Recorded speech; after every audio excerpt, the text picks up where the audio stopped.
उपमुख्यमंत्री सन्माननीय देवेंद्र फडणवीस जी, मराठीत केलं तरी चालेल, महाराष्ट्राच्या भाजपाचे अध्यक्ष श्रीमान बावनकुळेजी, मुंबई काँग्रेसचे अध्यक्ष भाजपचे, मुंबई भाजपचे सवयीचा परिणाम आहे. 50 वर्षाची सवय आहे. 50 वर्षाची सवय असल्यामुळे मुंबई भाजपाचे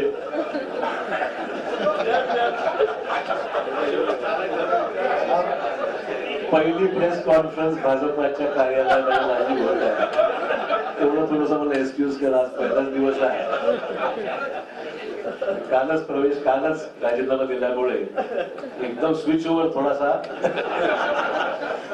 परंतु आमचे मित्र भाजपाचे मुंबईचे अध्यक्ष आशिष शेलारजी, खासदार प्रताप पाटील, आमचे पालकमंत्री गिरीश महाजन, लातूरचे आमचे खासदारजी, ज्यांनी आमचे या ठिकाणी उपस्थित असलेले अमर राजूरकरजी आणि सर्व विधान परिषदेला आमचे नेते आणि सर्व आमचे सहकारी उपस्थित पत्रकार बंधू भगिनी आणि सहकारी मित्रांनो, सर्वप्रथम मी देशाचे प्रधानमंत्री श्री नरेंद्र मोदीजी, देशाचे गृहमंत्री अमित शाह साहेब, भाजपाचे राष्ट्रीय अध्यक्ष JP नड्डाजी, त्याचबरोबर उपमुख्यमंत्री देवेंद्र फडणवीसजी, बावनकुळेजी, आशिष शेलारजी आणि भाजपाचे असंख्य इथे चाहते, ज्यांनी मनापासून आम्हाला माझ्यावर प्रेम केलं. म्हणजे आम्ही विरोधी पक्षात असताना सुद्धा, सत्तेमध्ये असताना सुद्धा महाराष्ट्राची एक वेगळी परंपरा राहिलेली आहे की एकमेकांविषयी असलेले आमचे संबंध राजकारणाच्या पलीकडे जाऊन सुद्धा आम्ही सर्वांनी एक दुसऱ्याला साथ दिलेली आहे. विकासात्मक कामासंदर्भामध्ये ही महाराष्ट्राची परंपरा राहिलेली आहे आणि त्यामुळे मला आज माझ्या आयुष्याची नवीन सुरुवात मी करत आहे असं मी निश्चित म्हणेन. इतके वर्ष मी गेल्या 38 वर्षाचा माझा हा राजकीय प्रवास हा मी आज बदल करत आहे आणि त्यातून आज भारतीय जनता पक्षाच्या या पक्षामध्ये प्रवेश करत आहे.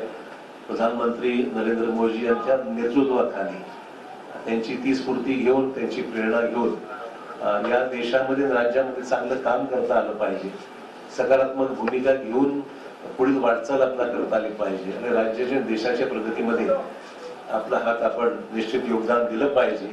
या प्रामाणिक भूमिकेतून मी आज या ठिकाणी आज पक्षामध्ये प्रवेश करत आहे.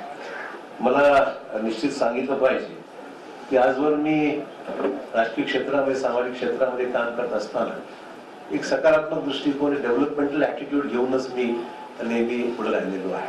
देवेंद्रजी विरोधी पक्ष नेते होते आणि मी मुख्यमंत्री होतो, तोही कालावधी त्यांनी अनुभवलेला, मी अनुभवलेला आहे आणि डेव्हलपमेंटल कामामध्ये नेहमी पॉझिटिव्ह भूमिका घेऊन आम्ही दुसऱ्याला साथ मी दिलेली आहे. आणि मलाही सुद्धा मला सांगितलं पाहिजे की विरोधी पक्षात असल्यामुळे सुद्धा कधी असं जाणवलं नाही. ठीक आहे, काही सरकारने तक्रारी होत्या, मान्य करेल, सरसकट सर्वांनाच काही समाधान असं म्हणणार नाही, परंतु न्याय जिल्ह्याला, मतदारसंघाला देण्यासंदर्भामध्ये देवेंद्रजींनी निश्चित आमच्यासाठी पॉझिटिव्ह भूमिका नेहमी घेतलेली आहे. असो,